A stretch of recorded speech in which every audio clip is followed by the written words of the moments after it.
mënoo ci am yaakaar je serai ferme xam nga pourquoi en parlant de mbiru dund ku koy gérer ministre du commerce li docteur Alpha Ba leer wax leer na dinaa ñëw ci foofu leneen di gën a grave avec le cas des ICS ki ko jiite tey xam Pape Sam mi ngi wax ku aay la ci discours day génn di wax rek mais problème bi mooy day dem ministre bi xam nga docteur Alpha Ba dafa wax lu am solo mu ne dafa ne baykat yi ñiy bay ceeb dem leen ngeen wax ak Serigne Gueye Diop ñu ne du ñu wax ak moom parce que lu mu la wax du ko def imaginez un ministre boo xamante nii ñi nga xam ni moom moo leen yilif ci wàllu commercialisation nee nañ du ñu wax ak moom parce que lu mu la wax du ko def xam nga kooku amatul légitimité dans un pays normal naka la ñu war a def dañ ko war a dàquñu ko ministre bi continuer ba tey di dérouler sànq dama ko déglu xam nga ci la nekk avant may ñëw ci sur le cas commercialisation ak mbiru dund bi ban scandale lañ fa defaat sànq Pape Samba mi ngi wax génn na sànq dafa ministre pendant que gars yaa ngi jooy wàllu commercialisation mbay mi commercialisation bi ni muy demee stock bi les producteurs locaux yor naka lañ koy jaayee dem na ci benn rajo sànq nii ci suba nañu di déglu di joxe de fausses informations rek di manipuler l'opinion nañu teewlu l'extrait dellu si waat ci plateau. léegi le 25 mai 2026 je pense bien kañ lay war a def déclaration de politique générale ak bu ko dee def assemblée bii la wala da ngeen di xaar am assemblée bu bees. Alors le Premier ministre il prend son temps, le temps que lui permet la Constitution de faire sa déclaration de politique générale. Parce que Constitution bi waxul 3 mois. Non, la Constitution waxul. Il y a pas un délai. Il y a pas un délai. Xam nga aujourd'hui l'Assemblée nationale, tout ce qu'il attend mooy qu'il y ait un premier ministre qui vient, qui fait une déclaration pour qu'il dissoudre le gouvernement. Rejeté ko. Motion de censure. Voilà, motion de censure. Loolu, évidemment, on va pas leur donner cette occasion parce que ce n'est plus de la politique de développement, ce n'est plus de la politique au service du peuple, c'est une politique purement politicienne. Loolu nag, on n'est pas tenu dans des délais. Ce qu'on sait mooy tey au lieu ñu dem en vacances gis ngeen les sessions là extraordinaires. D'ailleurs, on a xam nga Pape Samba dafa junj sànq ministre premier ministre kan lay def sa DPG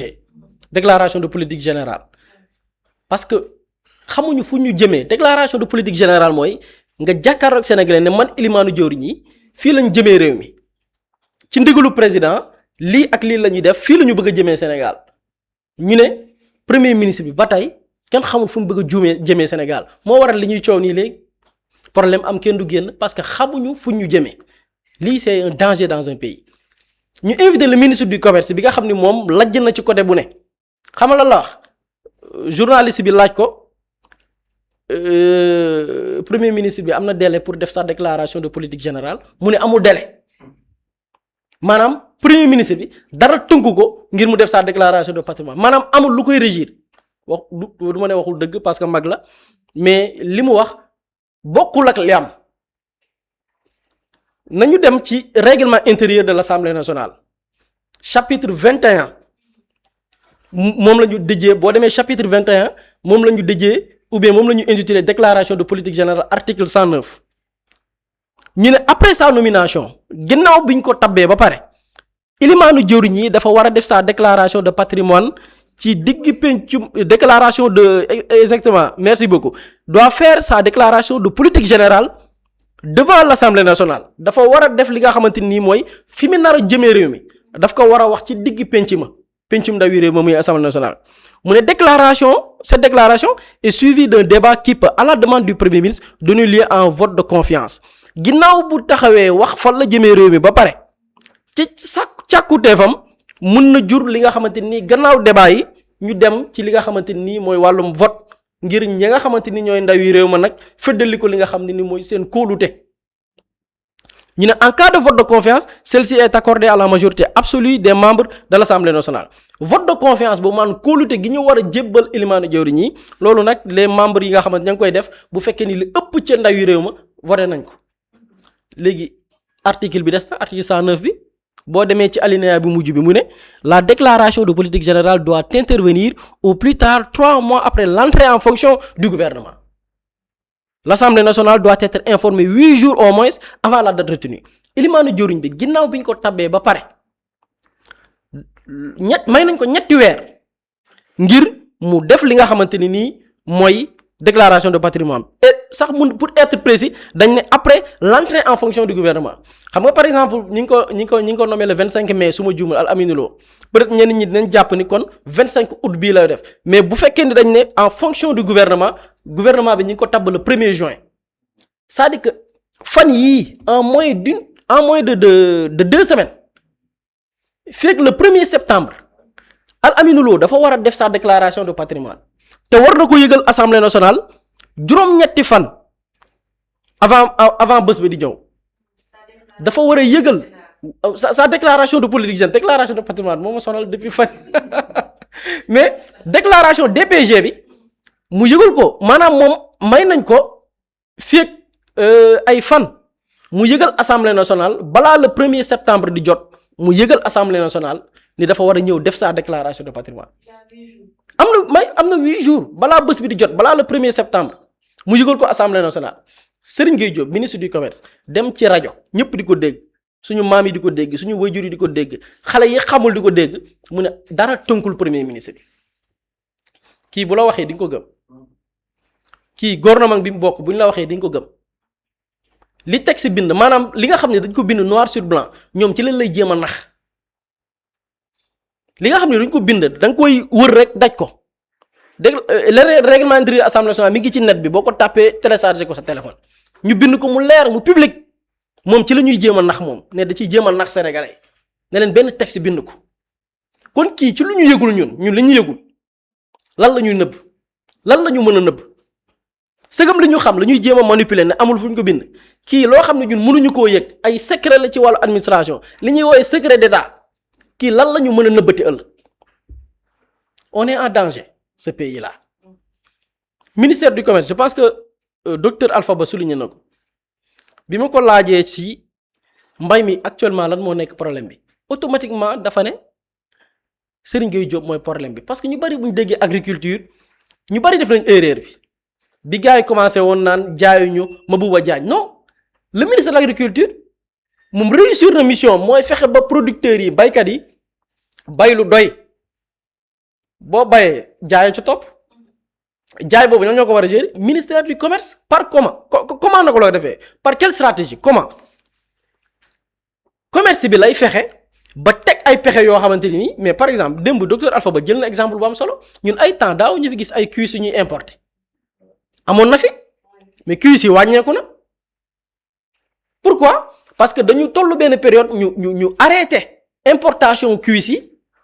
fexe ba sénégalais yi di yar ay ganaar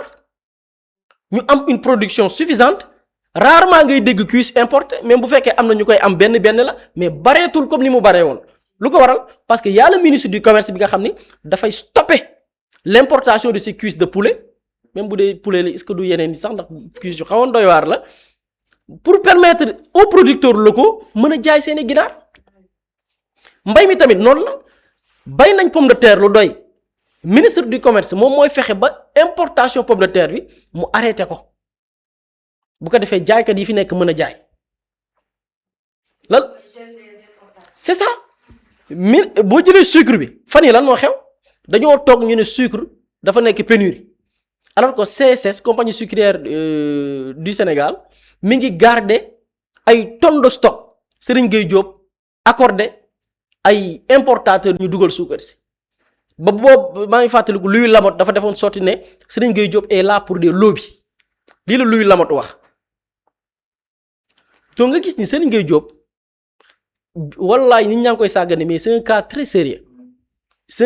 sérieux surtout que domaine bi mu gérer muy un secteur stratégique développement économique bi ñuy wax nii moom ci loxoom la war a jaar ñu teg fa une personne boo xamante nii bu la waxee weex na jàppal ni ñuul na teg fa koo xamante nii par ses décisions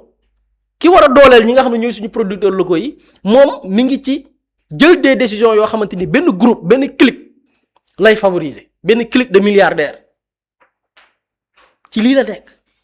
Pire encore tey on parle de souveraineté en parlant de l'agriculture jëlal agriculture qu'est-ce qu'on a fait agriculture da nga jël par exemple ci conseil interministériel bi ñu jégleel campagne agricole bu 2026-2027 ñu ne état du Sénégal annoncé na fonds yu toll ci 130 milliards mais ci 130 milliards yooyu noonu 69 milliards yi ci engrais la jëm c'est le même cas boo jëlee en 2025 en 2025 ci enveloppe bu 130 milliards lu toll ci 63 milliards dañ ko consacré ci acquisition d'engrais c'est-à-dire que entre boo jëlee 2025 ak 2026 état du Sénégal plus de 132 milliards dépensé na ko ci engrais te engrais boobu nag il faut dire lu ci bari dañ koy importer démb maa ngi doon cité benn étude boo xamante nii benn banqaasu banque africaine de développement ñoo ko def Afrique subsaharienne 80% engrais yi baykat yi di jëfandikoo bitim réew lay jógee cela veut dire quoi choc yi nga xamante ni dafay am au niveau international par exemple tey ñu ne crise am na wuy li nga xamante ni nii mooy bateau yi seen mbég dikk bi jafe na dafay am impact ci engrais bi te loolu beneen njeexital bi am suñu réew mooy dafay am njeexital ci li nga xam ne mooy la production parce que engrais bi dafa cher soit état dafay subventionné waat mu ëpp 132 milliards ci ñaari at wala soit état yokku njëg ya wala produit ba bañ a accessible ñu amoon une stratégie bu ñu amoon ñun suñu réew muy avec les ICS Pape Samba dikkoon na ci benn jour ak benn cours magistral avec l'exemple du Maroc démb bi ñu invité docteur Alpha Ba ma laaj naa ko ci mbir boobu noonu mu ne en effet ñoom dañu amoon benn stratégie muy ICS bi ñu doon dégg le Sénégal avant ñuy changer gouvernement bi di dàq Ousmane Sonko Al Amine Lo di ñëw dañu nekkoon di tëgg benn projet muy ICS ñu nationaliser ko Sénégal moom ko parce que def nañ négociation yi ba lépp dellu si waat ci Sénégal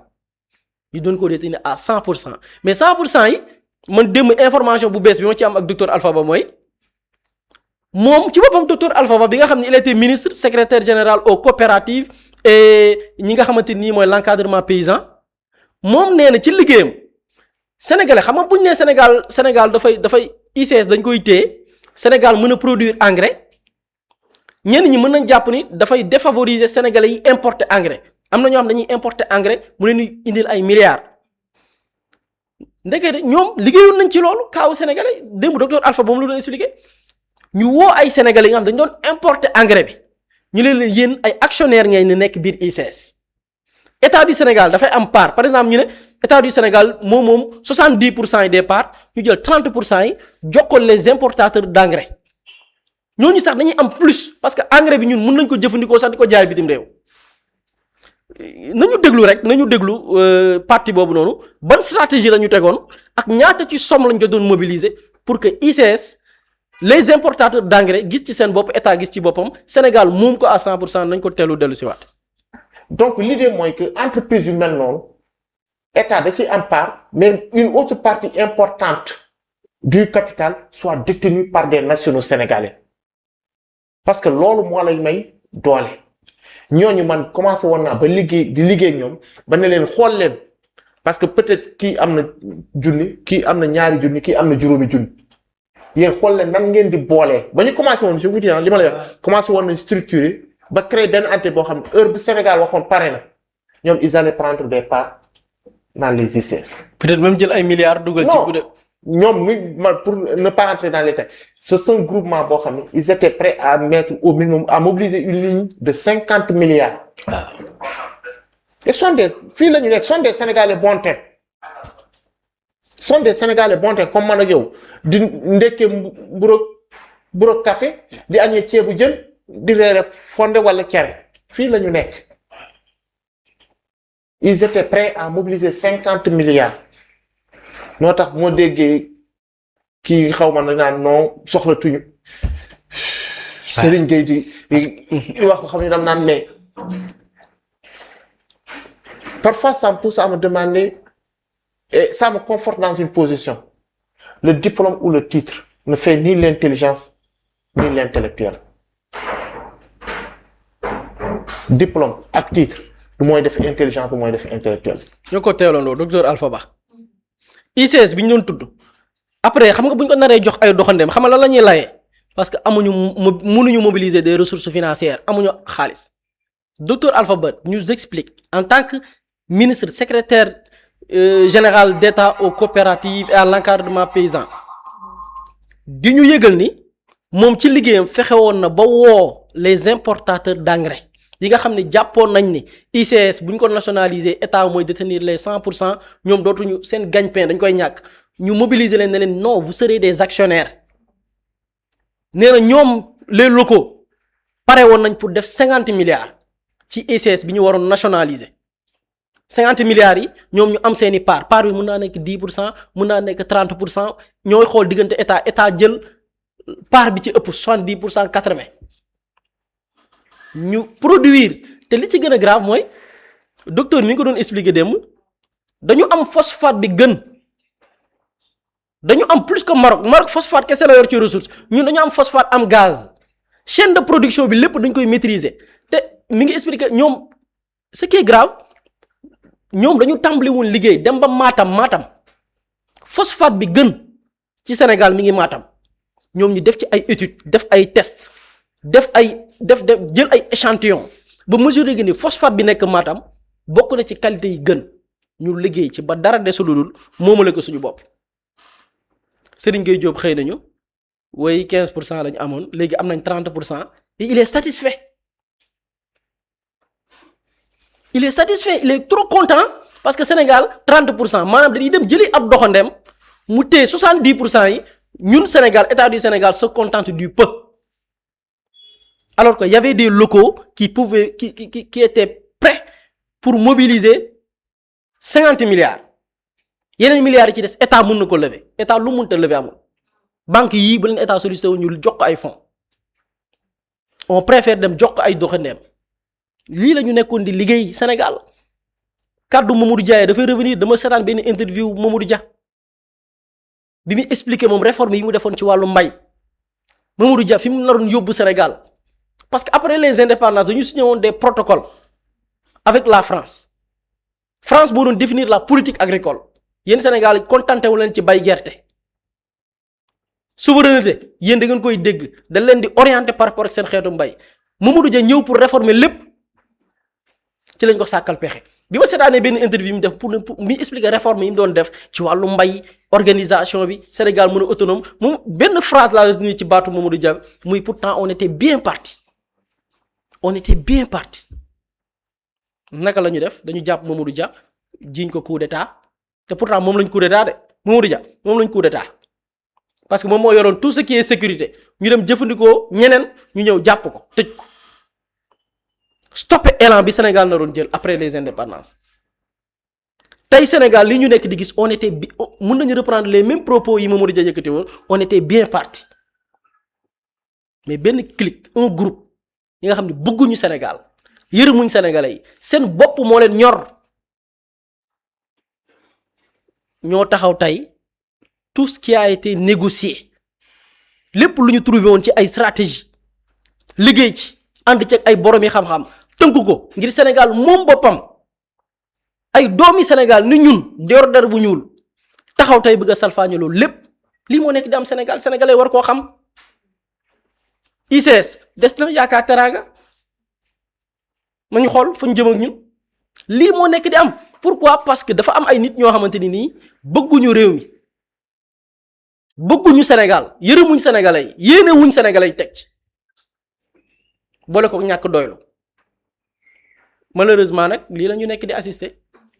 comme ni ma ko waxee rek li Mamadou Dia waxoon on était bien parti mais malheureusement pour des raisons yi nga xamante ni nii ça se passe au niveau des coulisses dañuy jël des décisions yoo xamante ni nii yi nga xamante ni dafay nekk au détriment ci li nga xamante ni ñun mooy suñu intérêt c'est vraiment dommage. moom defe naa ne mun cee teg dara dañuy jaare fii rek tàggatoo fu mu toll nii. boo mayee rek ma dolli dara ci Serigne Gueye Diop. gars yi dinañ ne ma damay front ba léegi parce que extrait bi Boury wax boobu xam naa dama kaa raté parce que xam nga Boury ñëw na ci DPG bi. parce que Serigne Gueye Diop il nous dit que le premier ministre prend son temps. waa ngir yàlla société civile ak opposition nañ génn wax ci lii premier ministre faluñ ko pour mu jël son temps. dañ ko fal pour mu wax sénégalais fan lañ jëm déjà il dit que le premier ministre il prend son temps amul délai Boury ñëw na ci délai bi ba pare mu ne assemblée dañoo bëgg premier ministre ñëw def sa DPG pour que ñu def ko motion de censure donc Serigne Gueye Diop moom lu mu bëgg wax sénégalais mooy pour ñu mën a def motion de censure gouvernement bi il faut que premier ministre ñëw def DPG après ci la assemblée di doog a mën a dugal motion de censure assemblée tey bu leen neexee dugal motion de censure tey foofu encore c'est de la manipulation parce que pour motion de censure c'est l'article 111 du règlement intérieur de l'Assemblée nationale article boobu moo ne l'Assemblée peut provoquer la démission du gouvernement par le vote d'une motion de censure ñu ne la motion de censure doit à peine d'irrecevabilité être revêtue de la signature d'un dixième des membres composant l'Assemblée nationale ñu ne un dixième des membres de l'Assemblée bu ñu ñëwee déposer pour motion de censure loolu mën nañu wax recevabilité bi le document portant motion de censure ainsi établi est déposé sur le bureau de l'Assemblée nationale qui statue sur sa recevabilité comme pour proposition de loi wala projet de loi dañ koy yóbbu bureau de l'Assemblée nationale ñu xool ndax recevable na bu ñu nee recevable na ñu ne la liste des signataires est publiée au compte rendu des débats ñi nga xamante ne dañoo signé pour motion de censure ñu jox ko ci débat yi la conférence des présidents fixe la date de la discussion de la motion de censure qui doit avoir lieu au plus tard le troisième jour de séance suivi le délai constitutionnel de 2 jours francs après son dépôt sur le bureau de l'Assemblée nationale bu ko bureau assemblée nangoo conférence des présidents ñoom ñooy fixé lan mooy agenda bi comme ni muy nekkee ci proposition de loi le débat est organisé dans les conditions des articles 71 à 78 du présent règlement intérieur il ne peut être présenté d'amendement à une motion de censure tey jii bu ñu yóbbu woon motion de censure assemblée ñu ne dañ koy waxtaanee par exemple gouvernement mënuñ ñëw ne dañuy def amendement comme vote bloqué beeg yooyu boobaa gouvernement mënu ci dara assemblée bu ñu nee dañuy daaneel gouvernement bi buñ ko voté avec la majorité qualifiée mën nañ daaneel gouvernement donc Serigne Gueye Diop non seulement il dit que premier ministre day jël temps amul temps délai bi ko constitution may parce que le temps de la DPG ce n'est pas le temps de Alamine Lo du moom mooy toog xool ne bon damay xool en fonction de mon agenda war naa taalif ci Sonko damay xaar Sonko lan lay wax bon war naa bind lii ci réseaux sociaux yi léegi bu ma amee jot rek bu ma paree samay taalif ma def sama DPG temps boobu la constitution moom moo koy wax ba pare précisé par le règlement intérieur bi Assemblée nationale am premier ministre il a 3 mois pour def sa DPG 1er juin le gouvernement bi nekk en place le 1er septembre mooy le dernier délai moo tax sànq ma doon wax ni premier ministre par rapport à sa DPG est-ce que nekkul di xaar fin mission FMI parce que FMI le 1er septembre la seen mission di jeex moo tax sànq ma ko doon junju moo tax le premier ministre Alamine Lo il doit faire sa déclaration de politique générale au plus tard le 1er septembre bu ko génnee il sera dans l'illégalité loolu moom mooy dëgg maintenant nag Serigne Gueye Diop moom comme mooy li ma wax c'est le ministre de teasing moom moo ñuy wax comme il nous annonce que donc le premier ministre Alamine Lo fas yéenewul def sa DPG parce que ñoom li ñu jàpp mooy comme waa Pastef ñoo fa majoritaire bu fa demee il sera malmené mais c'est ça la démocratie mais démocratie loolu la même si tu n'es pas majoritaire waaw man ñoom ñoo ne woon assemblée bi c'est Diomayeen am na ñu nekk ci ñoom fan yi génn nee nañ président de la république am na plus de 50 députés ci député Pastef yi waaw yow kon demal def sa DPG c'est-à-dire que ñoom on est mal barré quoi ma jeexalee foofu bàyyi buri tàggoo. jërëjëf dafa mel ni ñu cere woon ci waxtu dafa jeex tàkk.